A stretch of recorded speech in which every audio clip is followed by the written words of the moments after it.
Welcome in, everybody, to another deep dive. Today we're tackling Morgan Tyree's The Productivity Zone and how she approaches time management and productivity. Beyond those typical to-do lists, Right. she really brings in this whole idea of energy levels and even personality types and self-care, Hmm. which I thought was really fascinating. It is. It is. And really she gets it working smarter, not harder. Absolutely. Crafting a life that reflects what matters most to you, not just what you're doing, but how you're doing it. And that ties into her core concept of Hmm. aligning your time management strategies to your season in life. Mm-hmm. Because what works when you're 23 and single Right. might not work when you're, 40 with 3 kids or like Exactly, right. And she really dives into her personal experience of moving to Portugal with her family and initially feeling very lost. Oh, wow. But, through setting goals that were meaningful for her at that chapter of her life, Right. she found that renewed sense of direction. I love that. Okay, so intentional living. She talks about that a lot. But she also goes deep into the impact of clutter. Yes. Not just physical. Not just physical, mental and emotional clutter as well. Yeah. And all of that impacts our ability to manage time effectively. And she argues that these unseen forms of clutter can steal our focus Hmm. and just drain our energy, making it really difficult to be truly productive. That's right. And that makes me think about this statistic she throws out. The average American home contains 300,000 items. It's mind-blowing. It's a lot. It is. So to combat this, she offers some advice, some very practical advice on identifying and eliminating clutter in all its forms. Okay. She encourages readers to ask themselves, when was the last time I used this? Hmm. And what is the cost of keeping it? Interesting. So thinking about not just the space it takes up, but what else it might be costing you to have that. Absolutely. I love that.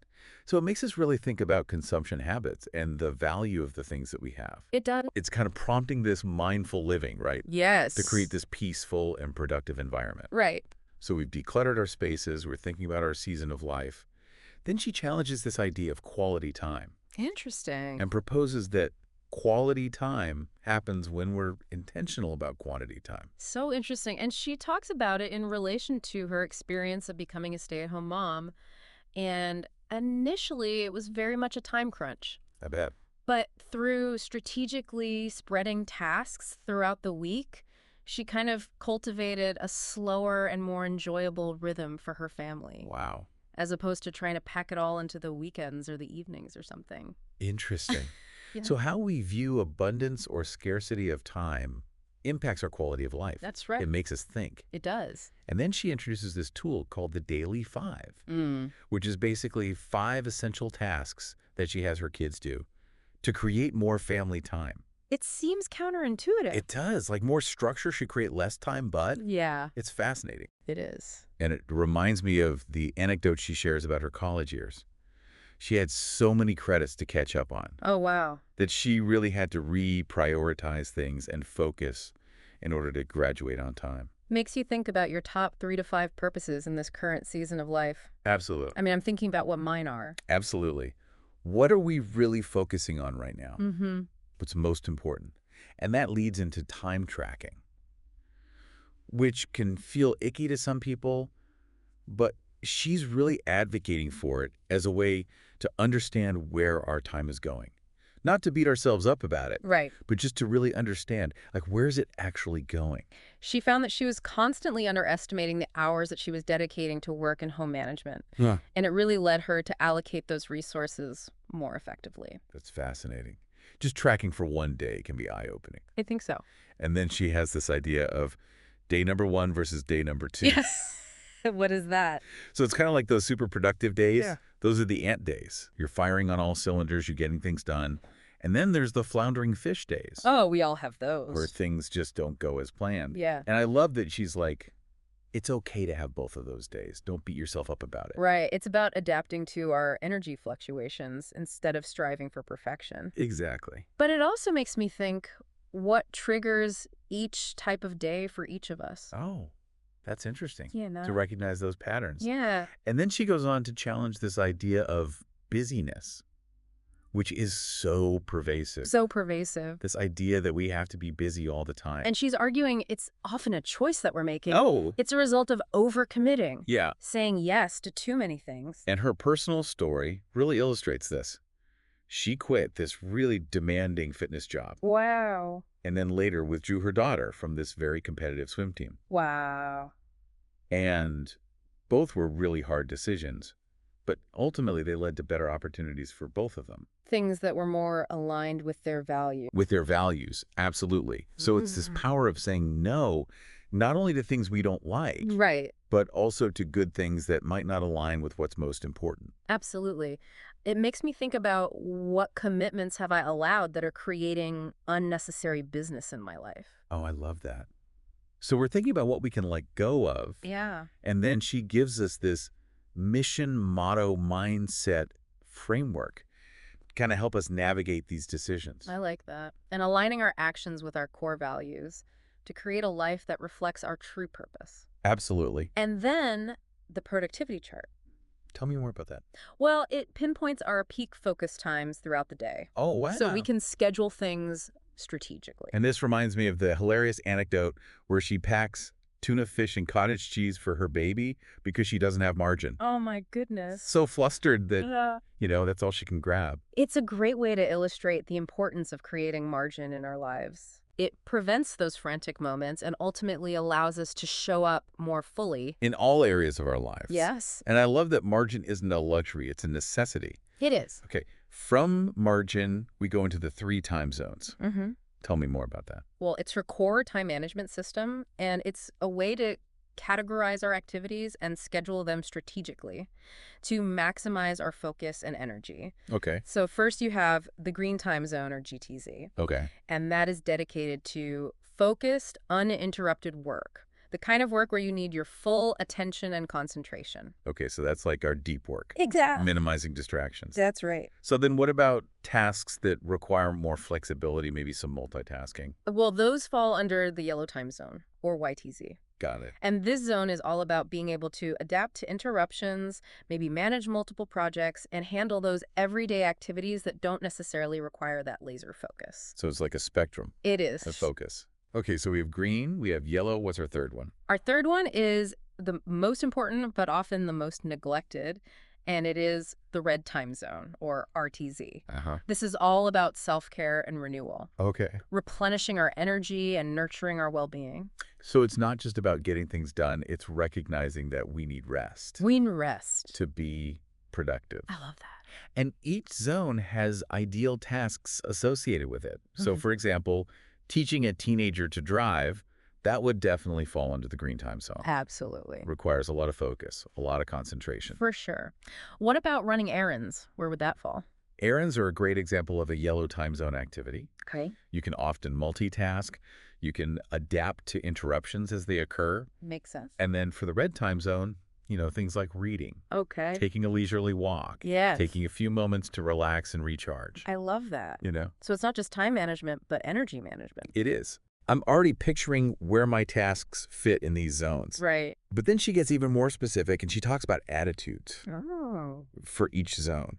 So for the green time zone, it's moxie, Oh. having that determined can-do spirit to get things done. Right. For yellow, it's the juggling lady, I love that. handling all the things, going with the flow. And then for the red time zone, it's nurturing lady, Oh. self-care, recognizing the importance of rest. I like that. And treating ourselves with kindness and compassion. Yes. So it's not selfish. It's actually essential. Right. And then she has this whole personality shape framework Yes. to help us really understand our tendencies and how those impact our time management. Yeah. So she has arrow, bolt, circle, and diamond. And each one has its own unique strengths and weaknesses when it comes to organizing our time and energy. Right. So I'm curious, which one resonates most with you? I'm kind of a blend of bolt and circle. What about you? I'm a diamond. I like precision and order. Oh, that's fascinating. What about you listening? We'd love to hear your thoughts, and we'll dive deeper into those shapes after a quick break. So we were talking about those personality shapes. Oh, right. And I think it's worth unpacking those a bit further. I agree. I'm really curious to hear more about them. Well, first we have the arrow, all about efficiency and directness. Oh, okay. Setting goals, taking decisive action. I can see that. So think about a focused archer Uh-huh. aiming for the bullseye. Laser focus. So they're probably natural leaders. Absolutely. Driven, goal-oriented. I like it. Okay, what about the bolt? The bolt, bursting with energy and enthusiasm. Okay. They're the ones who start new ideas and The projects. initiators. The initiators, but their challenge is sustaining that energy. Oh, that makes sense. So maybe they struggle with follow-through a little bit. Perhaps. They might need strategies for maintaining momentum and avoiding burnout. I can see that. Yeah. Right. How about the circle? The circle, all about connection and harmony. They thrive in collaborative environments, really prioritize those relationships. The people person. Exactly. But their challenge is setting boundaries. Oh, that's interesting because they want to say yes to everything. Right.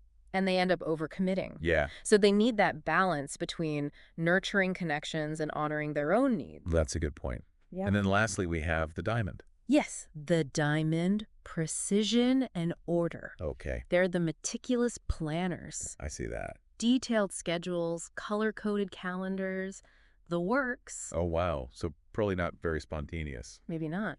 Their challenge is embracing flexibility, adapting to unexpected changes. So maybe incorporating some margin into their schedules would help. It might. That's so fascinating how each shape reflects our personality. It is. And how we approach time. Like a whole new layer of self-awareness. Absolutely. And knowing where we fall helps us understand our strengths and weaknesses. And then we can come up with strategies that work for us. Exactly. Strategies to complement our natural tendencies. I love it. So it's like a personalized roadmap for time management. It is.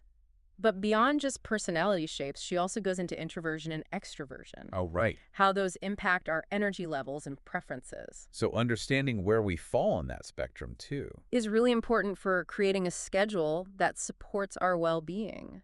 So, like, introverts might need more solitude to recharge. That's right.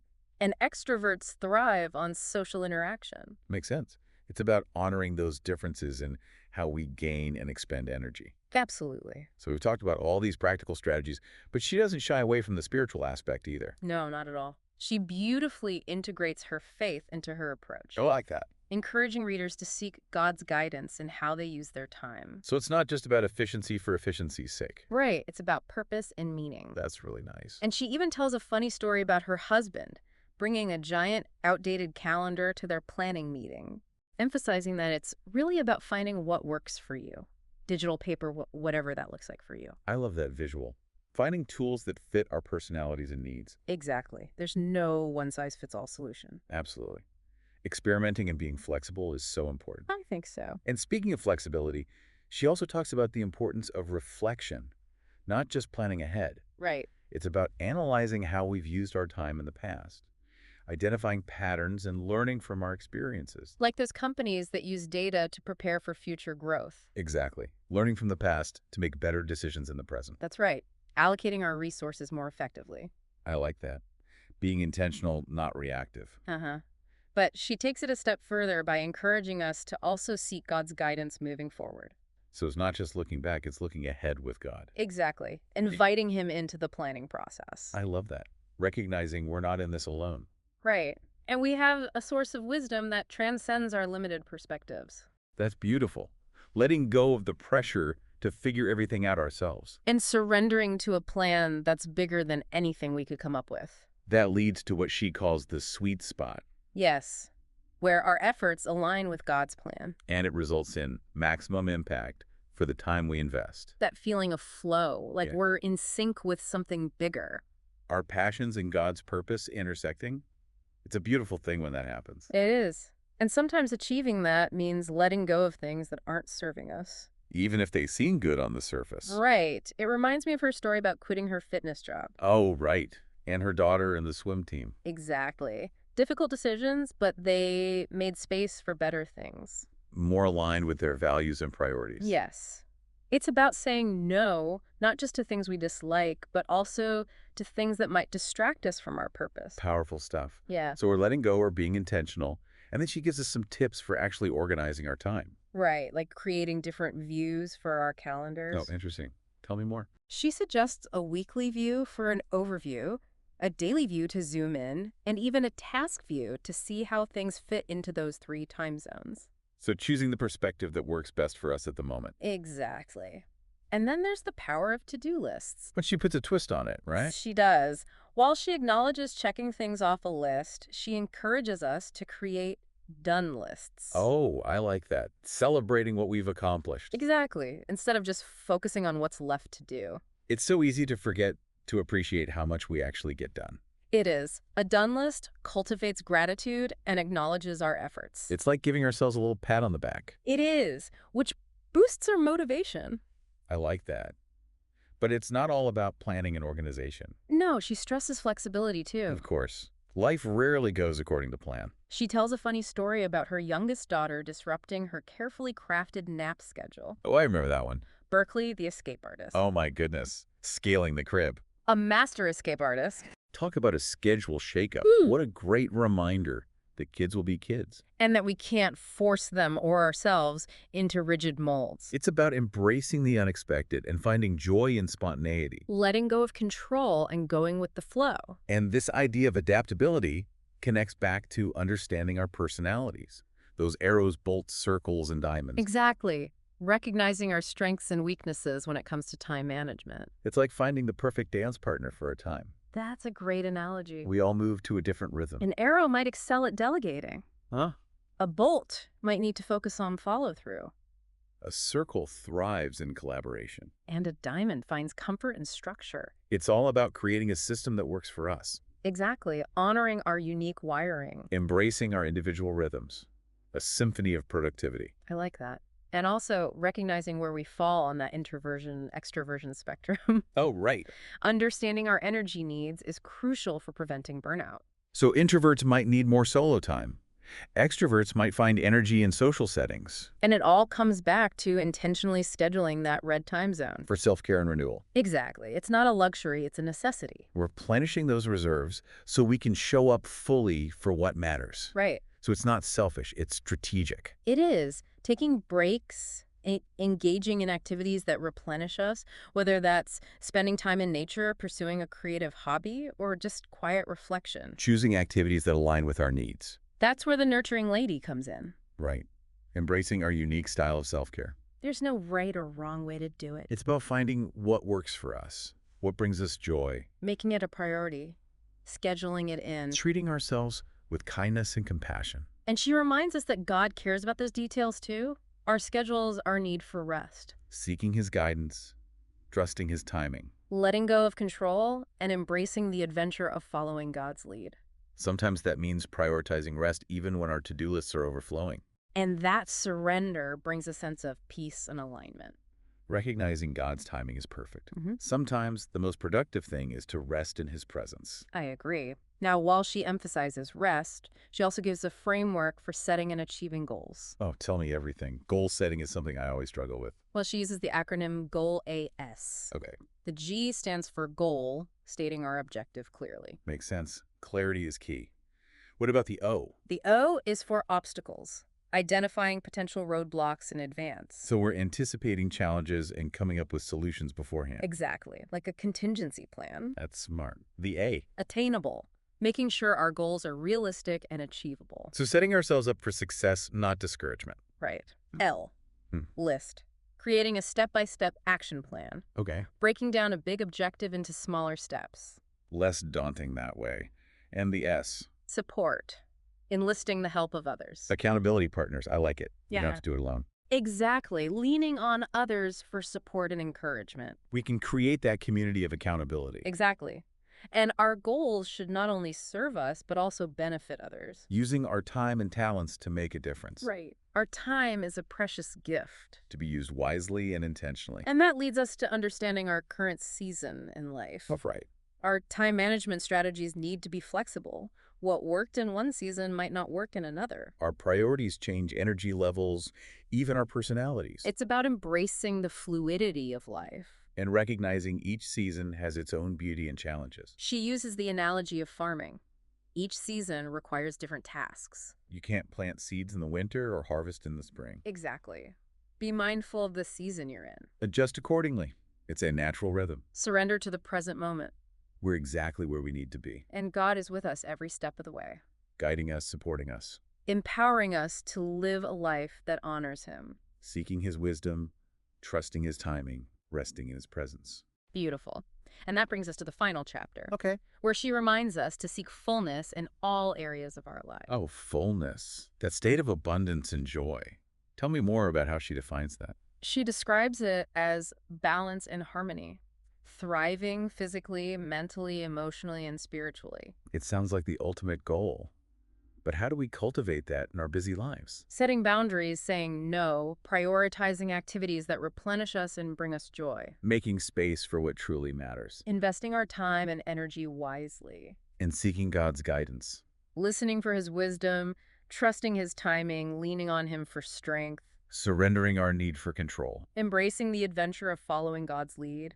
He has a plan for our lives. A plan greater than anything we could imagine. Living a life of faith, trusting God with every detail. Surrendering to His guidance and embracing the peace that comes with it. And fullness is not a destination, it's a journey. It's a process of growth and transformation. Aligning our lives with God's purpose. Becoming the best versions of ourselves. And her book provides a roadmap for that journey. This has been so insightful. It has. Her approach to time management is so refreshing. Intentionality, purpose aligning with God's plan. I feel inspired to take back my time and live with more intention. To help solidify all this, how about we distill it down to 10 key takeaways? I love that. A little cheat sheet.